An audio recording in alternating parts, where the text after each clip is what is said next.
કેન્દ્રીય પર્યાવરણ, વન અને જળવાયુ પરિવર્તન મંત્રાલય, ઇન્ટરનેશનલ બિગ કેટ એલાયન્સ અને ગુજરાત સરકારના વન અને પર્યાવરણ વિભાગના સંયુક્ત ઉપક્રમે સિંહ સંવર્ધન પર સાસણ ખાતે આંતરરાષ્ટ્રીય સેમિનાર યોજાયો। પ્રવાસન મંત્રી શ્રી મુળુભાઈ બેરાની પ્રેરક ઉપસ્થિતિ રહી। ભારત સરકારના સંવેદનશીલ દ્રષ્ટિકોણ અને ગુજરાત સરકારના પ્રયાસોથી સિંહોના સંરક્ષણનું સરાહનીય કાર્ય થઈ રહ્યું છે।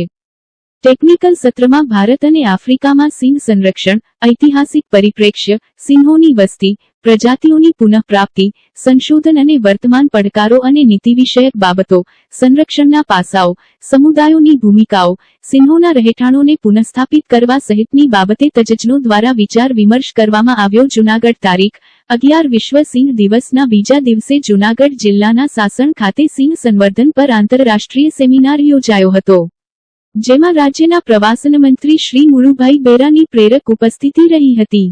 સિંહ સંવર્ધન પર સાસણ ખાતે આંતરરાષ્ટ્રીય સેમિનારના ઉદ્ઘાટન પ્રસંગે પ્રવાસન મંત્રી શ્રી મુળુભાઈ બેરાએ જણાવ્યું હતું કે ભારત સરકારના સંવેદનશીલ દ્રષ્ટિકોણ અને ગુજરાત સરકારના પ્રયાસોથી સિંહોના સંરક્ષણનું સરાહનીય કાર્ય થઈ રહ્યું છે।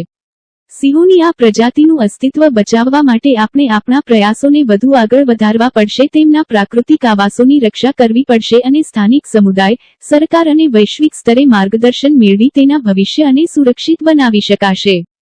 इसका दिन वर्ल्ड लायन डे के रूप में पूरे विश्व में मनाया जाता है। इस दिन की शुरुआत अफ्रीका में 2013 में हुई थी और भारतवर्ष में यह 2016 से मनाया जा रहा है। यह दिन की केवल एक दिन की नहीं है, बल्कि एक विचारधारा है। वन्य जीव सृष्टि और मानवीय उच्च अभिगम का संगम है। विश्व के ऐतिहासिक तथ्यों पर नजर डालते हैं तो मालूम होता है कि शेरों की प्रजाति विलुप्त होने जा रही थी और उनका संरक्षण एवं संवर्धन इस क्षेत्र के विद्वानों के लिए चिंता का विषय था। ऐसे समय में शेरों की प्रजाति एशियाटिक लायन ने भारत देश के गुजरात राज्य के गिर फॉरेस्ट को अपना घर बना लिया।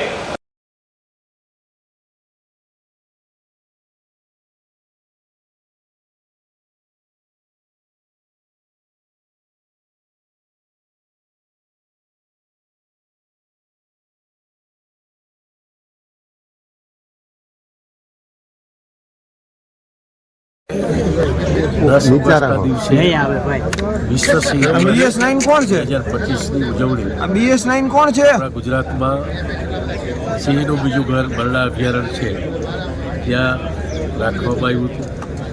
આપણા રાજ્ય ગુજરાતના મુખ્યમંત્રી શ્રી ભૂપેન્દ્રભાઈ પટેલ સાહેબ અને કેન્દ્રના વન પર્યાવરણ જળવાયુ પરિવર્તન કેબિનેટ મંત્રી શ્રી ભૂપેન્દ્ર યાદવ સાહેબ અને અન્ય આગેવાનો, સંસદ સભ્ય શ્રી પરિમલભાઈ નબ્બેર અને ધારાસભ્ય શ્રીની ઉપસ્થિતિમાં મોટી સંખ્યા આજે બીજા દિવસે ઇન્ટરનેશનલ સેમિનાર છે અહીંયા સાસણમાં છે। 160થી વધારે ડેલિગેટ્સ આજે આ સેમિનારમાં ભાગ લઈ રહ્યા છે। ભારત સરકારના પણ વરિષ્ઠ અધિકારીઓ પણ આ સેમિનારમાં ઉપસ્થિત છે અને ગુજરાત સરકારના પર્યાવરણ વિભાગના સચિવથી લઈ અને ઉચ્ચ અધિકારીઓ પણ આ સત્સંગમાં ઉપસ્થિત છે। આજે અહીંયા ચર્ચાઓ ડિસ્કશન થશે, એનાથી આવનારા દિવસોમાં આપણે વધારે સારી રીતે આપણા એશિયાટિક સિંહ જે આપણા દેશનું ગૌરવ છે એના સંવર્ધન માટે, સંરક્ષણ માટે એના જે ચર્ચાઓ થશે અને એ જે મતમાંથી નીકળશે એનો આગામી દિવસોમાં રાજ્ય સરકારના કોનો મોબાઈલ હળવેકથી આમને મહેરબાની કરીને કયોનો બોલતો નથી માટે તો ઉપયોગી રહેશે। ઉદ્ઘાટન છત્ર છે એ આ ઇન્ટરનેશનલ સેમિનારનું હમણાં જ સપોર્ટ કરવામાં આવ્યું. Thank you. सर कार्यक्रम था क्या था 2 दिन?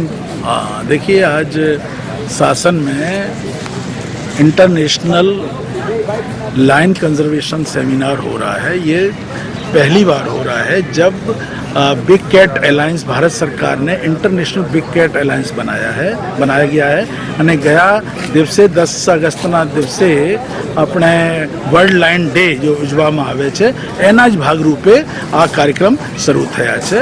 આજે હમણાં ઉદ્ઘાટન થયું છે અને આમાં દેશ વિદેશના તમામ જે નિષ્ણાંતો છે આમાં આવેલ છે અને તે સિંહો અને એશિયાટિક લાઇન ઉપર તમામ વિચાર વિમર્શ કરે, મનોમંથન કરશે અને ભવિષ્યમાં આ સિંહોની જો સંખ્યા છે ઉત્તરોત્તર વધી રહી છે. આખા સૌરાષ્ટ્રના 11 જિલ્લાના 35,000 કિલોમીટરમાં ફેલાઈ ગયેલ છે તો એના જે પડકારો છે આ બાબતમાં ચર્ચા થશે અને એના જે કોર્સ જે એક્શન નીકળીને આવશે તો ભવિષ્યમાં એનું આપણે અમલ કરીને વધુમાં વધુ સુદૃઢ તરીકે આપણે એશિયાઈ સિંહોના સંરક્ષણ અને સંવર્ધન કરીશું. એશિયાટિક લાઇન લઈને સાહેબ શું સંદેશ આપો છો આજે? એશિયાટિક લાઇન તમામ લોકો આ કામગીરી સાથે જોડાય અને આપણી જે ગુજરાતની અસ્મિતા પ્રાઇડ ઓફ ગુજરાતીઓ છે એના સંરક્ષણમાં સહભાગી બને આ મારી બધાને અપીલ છે.